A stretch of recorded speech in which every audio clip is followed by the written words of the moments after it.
Shalom jemaat Tuhan, Tuhan memberkati kita. Kita masih terus bagaimana membangun perkenanan Tuhan dalam hidup kita, dan perkenanannya akan membuat kita disertai, beruntung, berhasil, dan ada kasih karunia yang terus turun dalam hidup kita. Tuhan akan membuat kita naik bukan turun, terus berhasil dalam menjalankan apa yang Tuhan mau dalam kehidupan kita. Dan ketika kita mendapat perkenanannya akan membuat kita menjadi pribadi-pribadi yang berubah, menjadi utuh.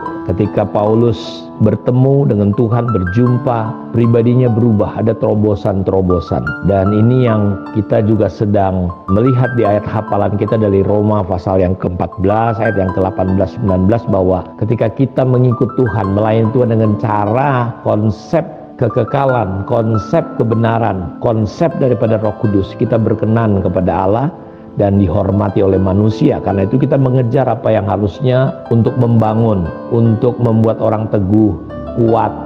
Ini yang menjadi fokus kita, sehingga kita bisa menjadi pribadi yang utuh. Karena pribadi yang utuh adalah orang-orang yang bisa memberi kontribusi dalam hidupnya, berdampak, berbuah, menyenangkan Tuhan dan menyenangkan manusia.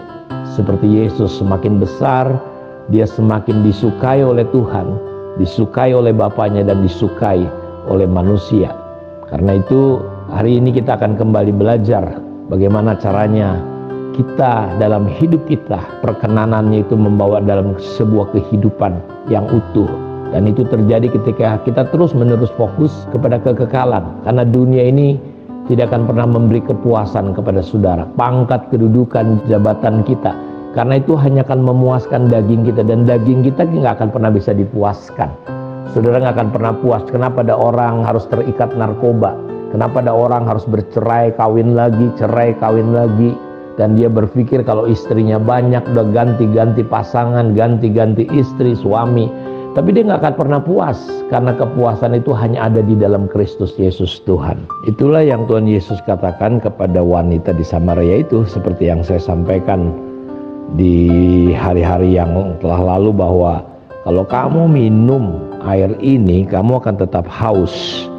Tetapi kalau kau minum air yang kuberikan, kamu tidak akan pernah haus lagi. Jadi kepuasan hidup kita, tingkat kepuasan kita itu sebenarnya terjadi ketika kita ada di dalam Kristus. Ketika kita mengizinkan air kehidupan, kebenaran Tuhan itu mengalir dalam hidup kita. Itulah yang saya mau katakan, bahwa kita perlu mengembangkan diri kita, hidup kita ini untuk menjadikan Kristus segala-galanya. Kristus menjadi pusat dalam hidup kita, sehingga kita nggak perlu menambahkan lagi apapun, karena Yesus itu udah lebih dari cukup. Kristus itu adalah kepenuhan daripada keberadaan, kesempurnaan Allah itu. Dialah yang menyatakan Allah itu. Nah, selama kita nggak bisa melihat ini, kita akan tetap coba mencari bagaimana supaya kita bisa menjadi puas.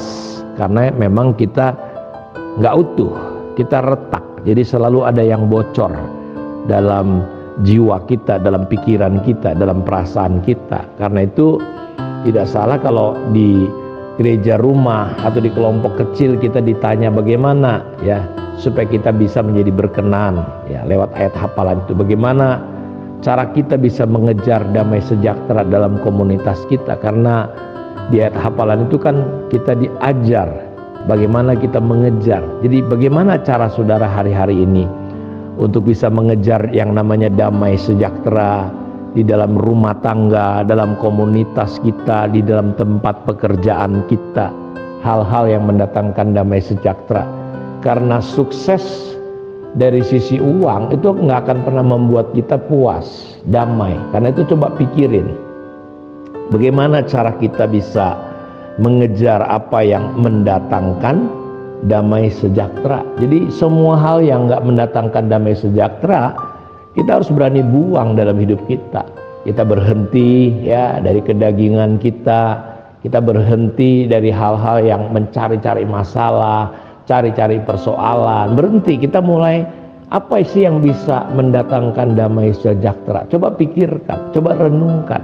Di tengah-tengah kesulitan ya, apa yang sedang terjadi hari ini, Bagaimana saudara yang punya potensi-potensi kita bisa sharing, bagaimana kita saudara yang tidak bekerja, sulit mengalami kesulitan dalam soal keuangan, kenapa kita nggak berpikir sama-sama? Saudara yang punya uang mungkin punya modal, kita bisa membangun pertanian, membangun peternakan, berdampak. Dan ini yang saya harapkan, bahwa gereja itu bukannya tempat kita kebaktian, tapi kita bisa mengembangkan. Saudara mungkin pandai bikin atau potong rambut, salon. Bagaimana anak-anak muda saudara yang memang mengalami kesulitan, kita coba latih keahlian-keahlian, karena dunia sedang bergeser, dunia sedang berubah polanya. Kalau dulu orang begitu bangga dengan sarjana, dengan ijazah sarjana, tapi sekarang banyak sarjana nganggur. Polanya berbeda. Facebook tidak butuh ijazah kita, dia lihat keahlian kita apa. Karena itu kita perlu berpikir bagaimana anak-anak kita arahkan ke School of Vocation, keahlian yang perlu dibangun, musik kah, lukisan kah. Karena itu kita perlu duduk sama, apa sih yang bisa mendatangkan damai sejahtera, sehingga orang tidak lagi kesulitan dalam soal keuangan, orang tidak lagi mengalami yang namanya harus pinjam, harus membungakan uang macam-macam. Coba pikirkan, apakah tindakan-tindakan kita ini mendatangkan damai sejahtera dalam komunitas kita. Karena itu jangan cari masalah terus, jangan hanya cari pinter menemukan kesalahan, menemukan hal-hal yang ini kita hanya kerjanya menghakimi, mendakwa. Ini enggak mendatangkan damai sejahtera.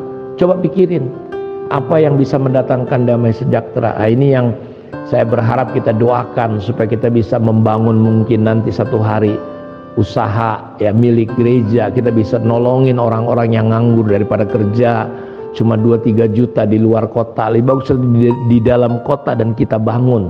Jadi apa saja yang perlu kita lakukan untuk kita bisa saling membangun, ya membangun. Paling enggak saudara, kita mulai dari apa? Perkataan kita yang bisa menguatkan, yang bisa menghibur, berhenti menghakimi. Petrus berkata, barang siapa ingin melihat hari-harinya menjadi baik, dia harus menjaga lidahnya dari perkataan-perkataan yang jahat. Jadi kita mulai belajar jadi teladan di dalam perkataan kita, ya. Jadi teladan, saudara yang udah lama-lama, udah tua-tua, jangan hanya persoalan terus. Coba mulai jadi teladan kehadiran kita di gereja rumah kota kami. Bapak Ibu, ada Pak Yusuf yang sudah tua ya, sudah 70 ya, usianya 70 lebih. Dia jadi Kristen baru, tapi dia hadir di Komsel, tidak pandai ngomong, bahkan lebih banyak hanya cuma mendengar. Tapi kehadiran beliau suami istri yang usianya sudah tua ini bisa menjadi teladan bagi kita yang muda-muda. Jadi kita tidak hanya sekedar pinter ngomong, tapi keteladanan kita dengan hadir di kelompok kecil, setia beribadah, itu sebuah teladan yang bisa menginspirasi, menghibur, menguatkan banyak orang. Sehingga kita betul-betul bisa mempraktekkan apa yang sedang kita bangun, apa yang mendatangkan damai dan sejahtera. Mulai jadi teladan dari apa? Dari perkataan kita. Kiranya Tuhan memberkati. Mari kita berdoa. Bapa, terima kasih. Biarlah firman-Mu tidak akan pernah kembali sia-sia. Roh Kudus melawat, menolong kami semua. Bukakan pikiran kami untuk hari-hari ini kami fokus mendatangkan apa yang menjadi damai sejahtera. Ini menjadi fokus kami. Kami bisa menolong orang, berdampak besar bagi banyak orang, Tuhan. Terima kasih. Dalam nama Tuhan Yesus kami berdoa. Kami bersyukur kepadamu ya Tuhan. Haleluya. Amin. Tuhan memberkati kita semua. Shalom.